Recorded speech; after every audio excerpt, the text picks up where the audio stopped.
Cette quatrième capsule est consacrée à la présentation de l'école des relations humaines. L'école des relations humaines qui est venue comme conséquence aux critiques qui ont été faites à l'école scientifique de travail. Donc, elle s'est développée en réaction à l'école scientifique de travail.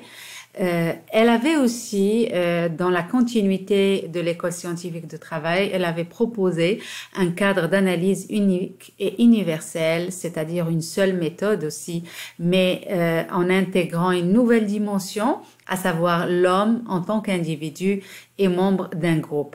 Alors, normalement, les auteurs que nous allons présenter dans le cadre de l'école des relations humaines sont Elton Mayo, dont les travaux ont donné naissance à ce courant des ressources humaines. Il a été parmi les premiers auteurs qui ont donné naissance à cette école-là.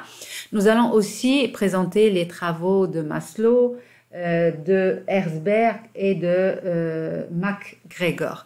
Bien sûr, cette liste n'est pas exhaustive dans le sens où les auteurs dans l'école des relations humaines, ils sont beaucoup plus nombreux, mais dans ce premier cours sur les théories d'organisation, nous avons choisi au fait de parler des auteurs, des premiers auteurs dont les travaux étaient les pionniers et étaient vraiment marquants le début de l'école des relations humaines. Alors, Mayo était un médecin et un psychologue qui va essayer dans un contexte, comme on avait expliqué, un contexte qui a été généré par les principes de la méthode scientifique de travail, un contexte caractérisé par la démotivation des travailleurs, par l'augmentation du taux d'absentéisme et de roulement, et par une diminution de la productivité. Donc, Elton Mayo, comme on disait, qui était médecin et psychologue, il travaillait sur les raisons de la baisse de la productivité. Donc, il avait travaillé dans l'entreprise West Electric, qui est une entreprise de fabrication de téléphones. Et donc, il va essayer de mener un certain nombre d'expériences pour essayer de déceler les causes de la productivité, de la baisse de la productivité. Donc, le point de départ, normalement, des travaux d'Elton Mayo, c'est qu'il a essayé d'étudier l'impact des conditions matérielles sur la motivation et la satisfaction des salariés et donc sur la productivité du travail. Donc, il avait mené un certain nombre d'expériences. Par exemple, il avait essayé de modifier un certain nombre de conditions matérielles et il avait essayé de voir l'impact sur la productivité. Donc, comme dans toutes les expériences, il y avait un groupe pilote et un groupe témoin. Un groupe pilote, c'est un groupe des ouvrières pour lesquelles on avait changé les conditions de travail. Et le groupe témoin, c'est un groupe d'ouvrières pour lequel on n'avait rien changé. Alors, les résultats de l'expérience ont été les suivants, c'est-à-dire que l'amélioration des conditions de travail ont conduit à une amélioration de la productivité. Et on a constaté que même chez Elton Mayo avait constaté que même chez le groupe témoin, il y avait aussi une amélioration de la productivité. Et chose un peu étonnante, c'est qu'on avait remarqué même avec la diminution, c'est-à-dire que quand on a commencé à diminuer les conditions ou quand on avait enlevé ce caractère d'amélioration, si vous voulez, au niveau des conditions matérielles, la productivité, elle, continuait à augmenter. Alors, quand on parle conditions de travail, bien sûr, nous, on le sait, les conditions de travail, c'est l'éclairage, c'est le chauffage, c'est les temps de pause et d'arrêt, etc. Donc, Elton Mayo, il va conclure que la somme du travail accompli par un ouvrier n'est pas déterminée par sa capacité physique, mais c'est par sa capacité sociale, et que les rémunérations non financières jouent un rôle important dans la motivation des ouvriers. Donc, il a expliqué normalement que la partialisation des tâches n'est pas la forme la plus efficace de la division de travail et que les travailleurs se sentent membres d'un groupe et c'est en fonction du groupe qu'ils réagissent aux directives de la hiérarchie. Donc, Maillot, il avait mis en avant ce caractère d'appartenance à un groupe qui joue un rôle prédéterminant dans la motivation, dans la satisfaction des salariés et donc bien sûr dans l'amélioration de la productivité. Et bien sûr, ces résultats-là, ils viennent en quelque sorte, contrecarrer les principes de l'école scientifique de travail pour lesquels le salaire était la seule variable qui permettait d'augmenter la productivité.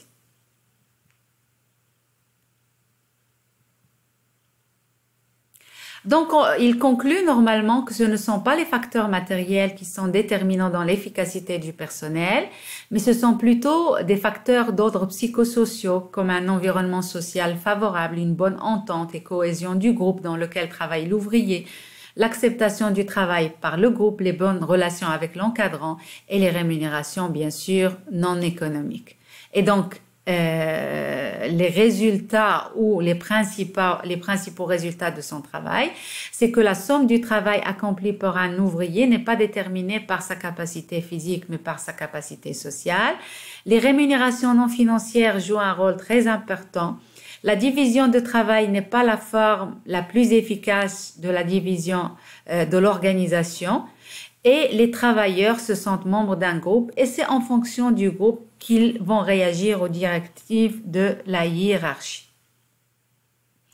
Alors, en ce qui concerne les critiques qui ont été adressées au travail de Maillot, vu que le travail de Maillot est un travail dont les résultats sont basés sur les expériences qu'il a menées dans les ateliers de production, donc il y a un certain nombre d'auteurs par la suite qui ont expliqué que c'est une théorie qui est trop simpliste.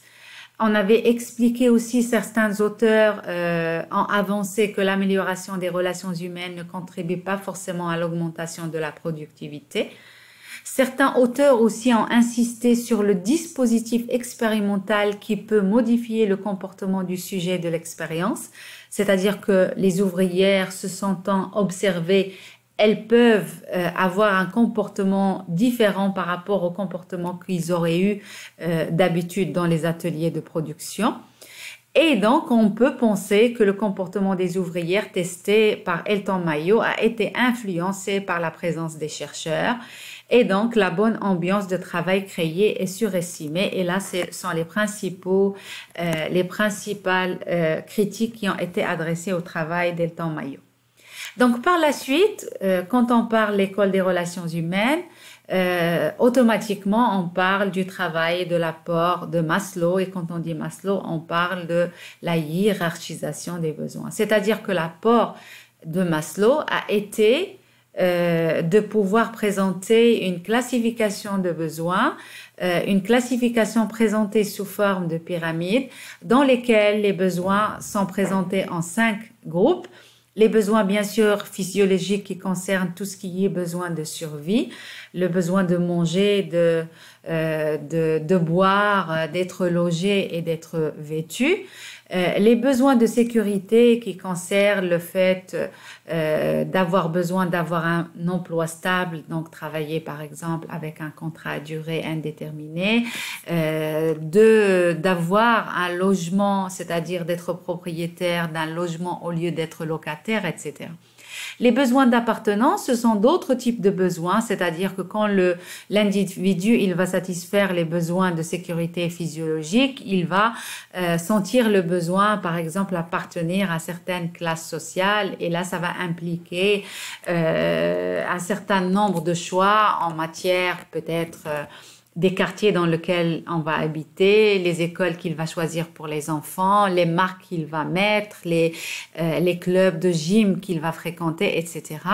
Le besoin d'estime, c'est un besoin en fait qu'on va ressentir quand les autres, les trois premiers besoins, ils sont satisfaits. Donc, les individus dans le travail, quand ils arrivent à un certain niveau de carrière, quand ils ont le salaire qu'ils souhaitent, quand ils ont la position sociale qu'ils souhaitent, à un moment après, ils ont besoin d'être estimés, ils ont besoin de sentir qu'ils sont indispensables de travail, etc. Et souvent, les entreprises, par exemple, ils essayent de motiver les salariés par rapport et répondre à ce besoin d'estime en leur offrant, par exemple, des postes de directeur adjoint, de chargé de mission, etc., histoire de faire sentir aux salariés et aux cadres qu'il est important, qu'il est indispensable pour l'entreprise. Alors, la dernière catégorie de besoins, c'est ce qu'on appelle les besoins d'accomplissement.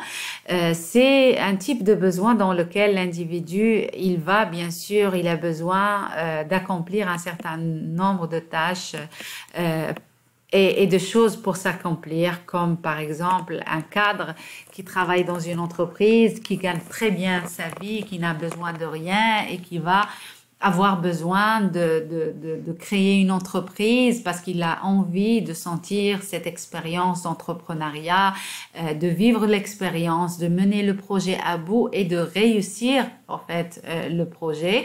Ou certains, par exemple, ingénieurs qui vont abandonner leur poste de travail avec tous les avantages sociaux pour aller travailler, par exemple, sur les pyramides d'Égypte ou des choses comme ça.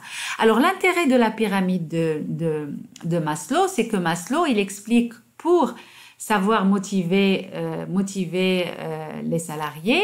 Alors, Elton Mayo avait expliqué que c'est le groupe, l'appartenance au groupe, la reconnaissance du travail, les relations que l'individu il a avec les autres membres du groupe, etc., qui permettent de motiver les salariés et donc d'améliorer la productivité. Alors, Maslow, il explique que pour savoir comment motiver un salarié, on doit savoir où est-ce qu'il se situe au niveau de la satisfaction de ses besoins, où est-ce qu'il se situe dans cette pyramide, est-ce qu'il est encore à ses besoins physiologiques, et dans ce cas-là, le salaire, l'augmentation de salaire est le seul moyen de motiver ces salariés-là. En fait, quelqu'un, par exemple, dont le salaire lui permet déjà de satisfaire tous ses besoins physiologiques et que dans ce cas-là, il ressent des besoins de sécurité. Donc, l'entreprise, elle doit le titulariser, elle doit lui fournir un emploi stable, un contrat à durée indéterminé, etc. Et donc, par la suite, quand l'individu, il a déjà satisfait ses besoins physiologiques et sécurité, il va passer à des besoins d'appartenance. Donc, s'il avait été technicien dans l'entreprise et que son salaire, il est devenu suffisant pour satisfaire ses besoins physiologique et de sécurité, là, il va ressentir le besoin peut-être d'appartenir à la classe des cadres dans l'entreprise. Et souvent, les entreprises, ils vont payer des programmes de formation continue aux salariés pour pouvoir les faire passer à des statuts de cadre. Et comme j'avais expliqué, pour le besoin d'estime, donc on peut, pour les cadres qui sont en fin de carrière ou ce qu'on appelle en cas de plafonnement de carrière, l'individu, il est déjà arrivé à un stade de directeur de production ou autre, mais qu'il est dans ce besoin d'estime, donc on va lui donner un autre statut d'attaché de mission ou directeur général adjoint pour pouvoir lui montrer que l'entreprise, elle le trouve indispensable, etc. Et donc le besoin de s'accomplir, on avait expliqué, c'est les individus normalement qui doivent investir pour pouvoir s'accomplir. En fait, c'est rare les entreprises qui vont donner aux individus, si vous voulez, mais il y a un certain nombre d'entreprises qui peuvent travailler dans ce sens. Alors, par la suite, normalement, il y a le travail de la théorie des deux facteurs de Herzberg. L'intérêt du travail de Herzberg, c'est lui, il a expliqué qu'il y a des facteurs qui conduisent à la satisfaction et des facteurs qui vont conduire à l'insatisfaction. Donc, en général, l'entreprise, elle va essayer de jouer sur un ensemble de facteurs appelés